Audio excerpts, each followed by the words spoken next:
à tous, très heureuse de vous retrouver ici devant le centre Bonlieu pour le festival du film d'animation d'Annecy. C'est l'heure de votre journal, nous sommes le jeudi 13 juin 2019. On commence tout de suite et comme d'habitude par les titres. Alors que la saison des cures avait bien commencé pour Bride-les-Bains, elle a violemment été stoppée à cause d'une bactérie dans le centre thermal. La fréquentation des curistes a donc chuté et les commerçants en pâtissent lourdement. Et puis dans ce JT, il y a de moins en moins de ferrat dans le lac Léman, une disparition qui inquiète les pêcheurs, d'autant que leur diminution s'est faite très rapidement. Jean-Paul Crespi a embarqué à bord d'un bateau de pêche pour faire le point. Des enseignants en grève pour commencer ce journal. Et oui, les enseignants du premier degré mobilisés contre la loi Blanquer ce jeudi matin à Chambéry. À l'initiative du syndicat majoritaire de l'enseignement, les instituteurs et professeurs des écoles organisaient une fête foraine de l'éducation nationale. Ils réclament plus de dialogue alors que les députés et les sénateurs examinaient ce jeudi une loi pour l'école dite de la confiance. Des enseignants du secondaire étaient également présents pour les soutenir en prévision de la grève du 17 juin, jour du début des épreuves du baccalauréat. On écoute deux enseignantes au micro d'Inès Guillemot. Aujourd'hui, c'était une action plutôt symbolique, un petit peu festive, on va dire. Donc, c'était une fête foraine sur l'éducation nationale avec plusieurs stands, notamment le Chamboule-Tout, qui représente la casse de l'éducation nationale. On avait aussi un stand concernant les effectifs. Choisissez, en tout cas, tirez au hasard les effectifs pour l'année prochaine. Puisqu'on nous annonce dans les médias pas plus de 24 en CP et CE1, on sait très bien que ça ne sera pas possible, en tout cas pas sur le département. Avec moins 15 postes à la rentrée 2019, clairement c'est impossible. On réclame le retrait de cette loi, en tout cas ça n'a pas été discuté en amont, notamment avec les personnels. Donc on a été quand même assez satisfait de voir que l'article 6 concernant les écoles des savoirs fondamentaux avait été retiré pour l'instant.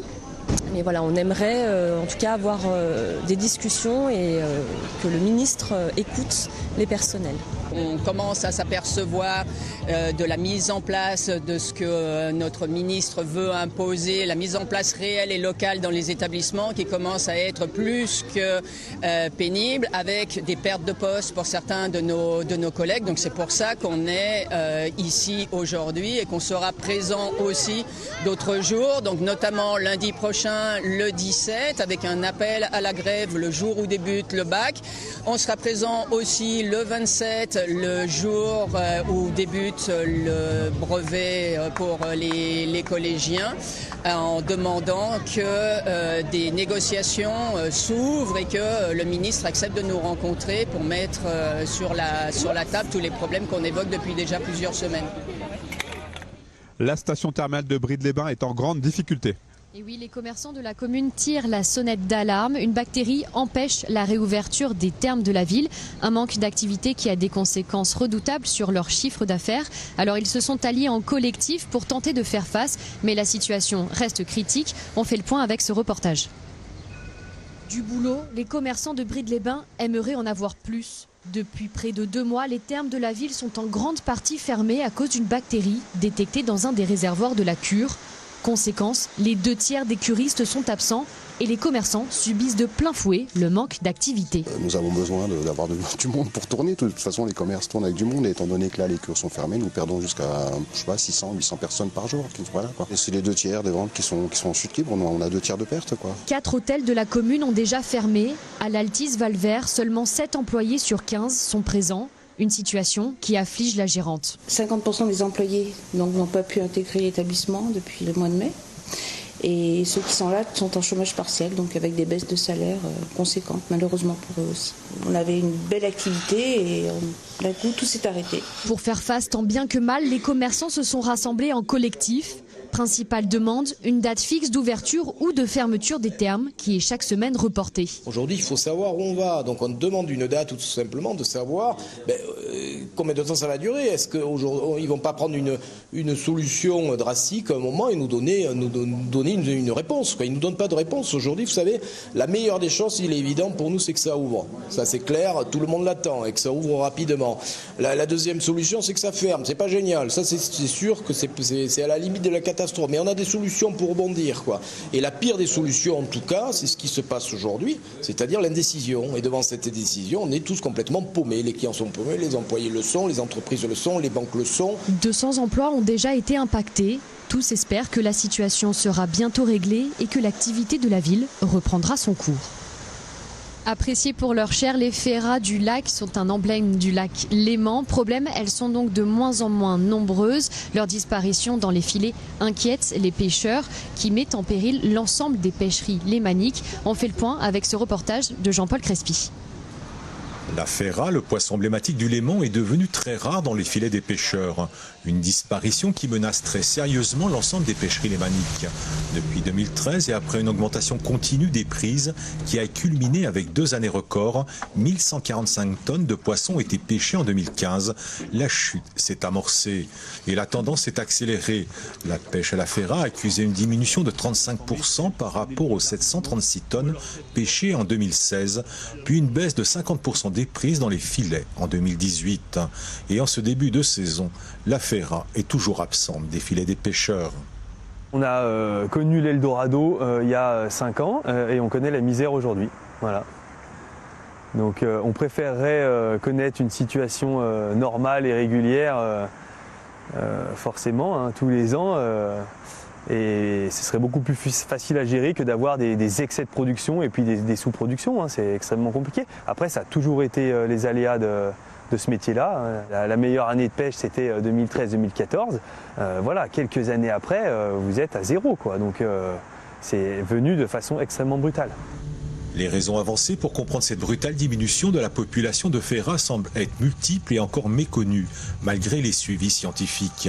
Si pour certains professionnels, des tempêtes hivernales ont détruit les œufs au bord du lac, associés à une surpêche, alors que l'effort de pêche n'a jamais été aussi faible qu'en 2012, 2013 et 2014, un réchauffement des eaux de surface en début d'année semble plus probable, obligeant alors la féra, en période de frai, à se réfugier au milieu du lac. Ce scénario s'est produit durant l'hiver 2015 et 2016. Vraiment atypique par rapport à d'autres milieux dans ces lacs alpins, c'est qu'on va vraiment avoir des espèces autochtones. On est en limite sud de leur aire de répartition, donc c'est des espèces qui ont vraiment un intérêt patrimonial majeur.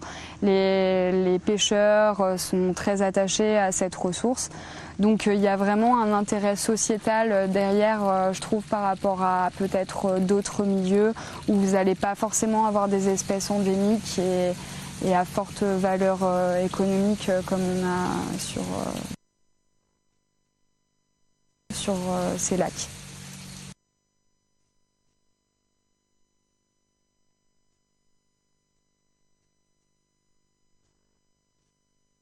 Plusieurs millions d'alevins issus de pisciculture lémanique ont déjà été déversés dans le Léman en 2017 et 2018. Mais cet alvinage représente seulement le 1% des captures.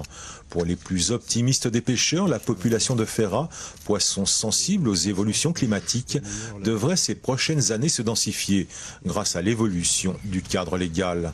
Un équilibre salutaire et attendu pour toutes les pêcheries lémaniques. Dernier épisode ce soir de notre série sur le patois. Et nous partons à la rencontre d'écoliers qui apprennent la langue ancestrale de notre région. Magali, leur institutrice, amoureuse de la Haute-Savoie et passionnée par sa culture, transmet aux enfants bien plus qu'une langue. Elle leur apprend un patrimoine haut-savoyard. Camille Rivollet est allée suivre une leçon à l'école. On regarde. Autour de leur maîtresse, ils écoutent sagement, presque émerveillés, la leçon. En grande section de maternelle et en CP, les 26 élèves de Magali apprennent le patois.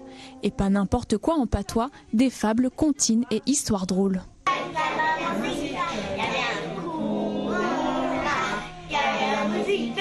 On peut dire des choses qu'on ne peut pas tout le temps dire en français.